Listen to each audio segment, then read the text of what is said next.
নমস্কার বন্ধুরা, গোপালে হেসেলে আপনাদের সবাইকে স্বাগত। বাড়িতে ঝিঙে এলেই আমরা প্রথমেই পোস্ত রান্নার কথা চিন্তা করি। তবে এই পোস্ত রান্না যদি একটু অন্যভাবে তৈরি করেন তাহলে কিন্তু এর স্বাদ 100 গুণ বেড়ে যায়। সেটা আমার আজকের এই রেসিপিটা দেখলেই আপনারা বুঝতে পারবেন।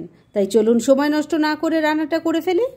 আজকে দারুণ টেস্টি চটজলদি তৈরি হয়ে যাবে এরকম একটা ঝিঙে রান্না করছি। সেজন্য কড়াইয়ে সর্ষের তেল দিয়ে তার মধ্যে অল্প কালো জিরে দিয়ে দিলাম, এর সাথে দিয়ে দিলাম একটা শুকনো লঙ্কা, দিয়ে দিলাম অল্প একটু হিং। এবার ফোড়নটাকে কয়েক সেকেন্ড একটু ভাজা ভাজা করে নিচ্ছি। ফোড়নটা ভাজা ভাজা হয়ে গেছে, এবার এর মধ্যে একটু আলুর টুকরো দিয়ে দিচ্ছি। তেলের সাথে মিশিয়ে নিয়ে আলুগুলোকে ভালো করে ভাজা ভাজা করে নেব। আর আমি এখানে দুটো মিডিয়াম সাইজের আলু নিয়ে কেটে নিয়েছি। আর বন্ধুরা, আলুটা ভাজা হতে একটু সময় লাগবে, তাই এই সময়ের মধ্যে চলুন এই রান্নার মশলাটা বানিয়ে ফেলি। ওদিকে কড়াইয়ে আলুটা ভাজা ভাজা হচ্ছে, আর এদিকে আমি মশলা তৈরি করার জন্য মিক্সির জার নিয়ে নিয়েছি। এর মধ্যে প্রথমেই দিয়ে দিচ্ছি ছোট ছোট 4 টুকরো আদা, একটা টমেটোকে 2 টুকরো করে দিয়ে দিলাম। এর সাথেই দিয়ে দিচ্ছি 3টে কাঁচা লঙ্কা, ঝালটা অবশ্যই নিজেদের টেস্ট অনুযায়ী দেবেন। 1 চামচ গোটা জিরে দিয়ে দিলাম। এবার অল্প একটু জল অ্যাড করছি। এবার এই মশলাটা বেটে একটা মিহি পেস্ট তৈরি করে নিচ্ছি। মশলাটা তৈরি করে দেখুন বাটিতে ঢেলে রেখে দিয়েছি। এবার আরেকটা মশলা তৈরি করতে হবে। এবার আরেকটা মশলা তৈরি করব, সেজন্য মিক্সির ওই জারটাই নিয়ে নিয়েছি। এর মধ্যে দিয়ে দিচ্ছি 2 চামচ পরিমাণ পোস্ত, এর সাথেই দিয়ে দিচ্ছি 1 চামচ চারমগজ, এর সাথে দিয়ে দিচ্ছি 1 চামচ সাদা তিল।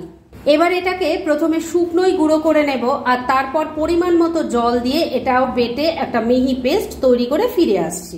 রান্নার জন্য দুটো মশলাই তৈরি হয়ে গেছে, আর ওই মশলা তৈরি করতে করতে দেখুন আলুগুলোও কিন্তু ভালো করে ভাজা ভাজা হয়ে গেছে।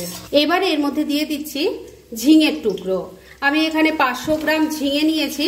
ঝিঙেগুলোর শীতটা শুধু ছাড়িয়েছি, আর তারপর একটু বড় বড় টুকরো করে কেটে নিয়েছি, সেটাই দিয়ে দিলাম। দিয়ে দিচ্ছি স্বাদ মতো নুন। এখানে আপনারা চাইলে অল্প করে হলুদের গুঁড়ো দিতে পারেন, তবে এই রান্নায় আমি হলুদের গুঁড়োর ব্যবহার করি না। যাই হোক, এবার আলুর সাথে ঝিঙেটাকেও মিশিয়ে নিয়ে এটাকেও ভাজা ভাজা করে নিচ্ছি। মিনিট 2 সময় নিয়ে মিডিয়াম ফ্লেমে ঝিঙেটাকেও আলুর সাথে মিশিয়ে নিয়ে একটু ভাজা ভাজা করে নিয়েছি। এবার সবজি যাতে সফট হয়ে যায় সেজন্য ফ্লেমটাকে লো আর মিডিয়ামে করে দিয়েছি। এই ফ্লেমে ঢাকা দিয়ে 3-4 মিনিট রান্না করে নিচ্ছি। মিনিট 3 রান্নাটা হয়ে গেছে, এবার ঢাকা তুললাম। সবজিটা এখন খানিকটা সফট হয়ে গেছে। এবার এর মধ্যে আমি মশলা দেব। প্রথমেই আদা, টমেটো আর কাঁচা লঙ্কা, জিরে দিয়ে যে মশলাটা তৈরি করেছিলাম সেটা দিয়ে দিলাম। সবজির সাথে ভালো করে মিশিয়ে খুব ভালো করে কষিয়ে নেব। বন্ধুরা, আপনারা আমার রেসিপি দেখার সাথে সাথে আমার ফেসবুক পেজ গোপালের হেসেল, তাতেও ভিজিট করতে পারেন। ডেসক্রিপশন বক্সে লিংক দেওয়া আছে। মশলাটা দিয়ে সবজির সাথে ভালো করে মিশিয়ে মিনিট খানেক সময় নিয়ে একটু কষিয়ে নিয়েছি।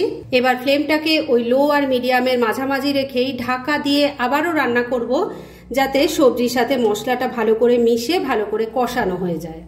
2-3 মিনিট আবারও ঢাকা দিয়ে রান্না করে নিয়েছি। এবার ঢাকা তুললাম। দেখুন সবজি থেকে কিন্তু এখন অনেকটাই জল বেরিয়ে গেছে, আর সবজিটাও কিন্তু অনেকটাই সফট হয়ে গেছে। এবার এর মধ্যে দিয়ে দেব পোস্ত, সাদা তিল আর চারমগজের পেস্ট। ভালো করে মিশিয়ে নিচ্ছি। বেসিক্যালি এই রান্নাটা কিন্তু একদম সাদামাটা একটা রান্না, তবে খেতে অসাধারণ হয়। আর এই রান্নাতে জলের ব্যবহার একদম না করলেই ভালো, কেননা সবজি থেকে আর মশলা থেকে যা জল বেরোবে তাতেই কিন্তু রান্নাটা হয়ে যাবে, আর তাতেই এর টেস্ট অসাধারণ হবে।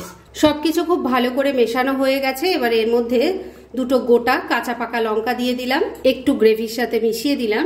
গন্ধটা ভালো হবে তাই জন্যই গোটা লঙ্কাটা দিয়েছি। এর সাথেই অল্প একটু চিনি দিয়ে দিলাম, মিশিয়ে নিচ্ছি। নিরামিষ রান্না একটু মিষ্টি মিষ্টি হলে খেতে ভালো লাগে। এবার ফ্লেমটা ওই লো আর মিডিয়ামের মাঝামাঝি রেখেই আবারও ঢাকা দিয়ে 3-4 মিনিট রান্না করে নিচ্ছি।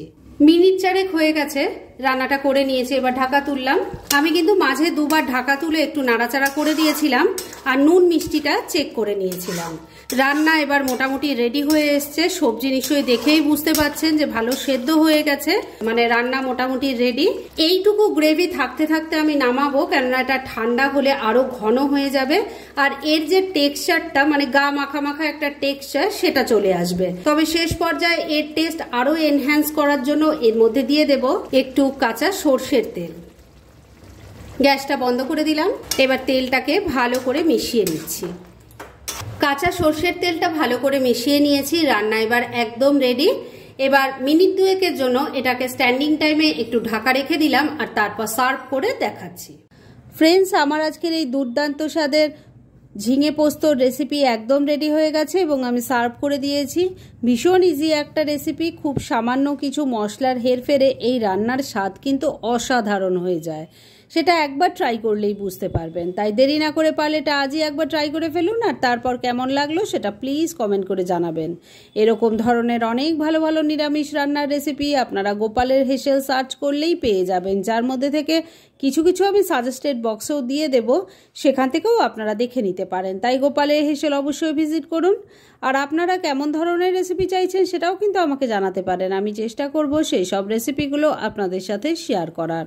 আর আমার আজকের এই রেসিপি যদি আপনাদের ভালো লাগে আর ইউজফুল বলে মনে হয়, তাহলে যারা এখনও আমার চ্যানেলটাকে সাবস্ক্রাইব করেননি তারা প্লিজ সাবস্ক্রাইব করুন। তাহলে আজকের মতো এখানেই শেষ করছি। পরদিন আবার এরকমই কোনো ভালো রেসিপি নিয়ে চলে আসব। আপনারা সবাই খুব ভালো থাকুন, সুস্থ থাকুন।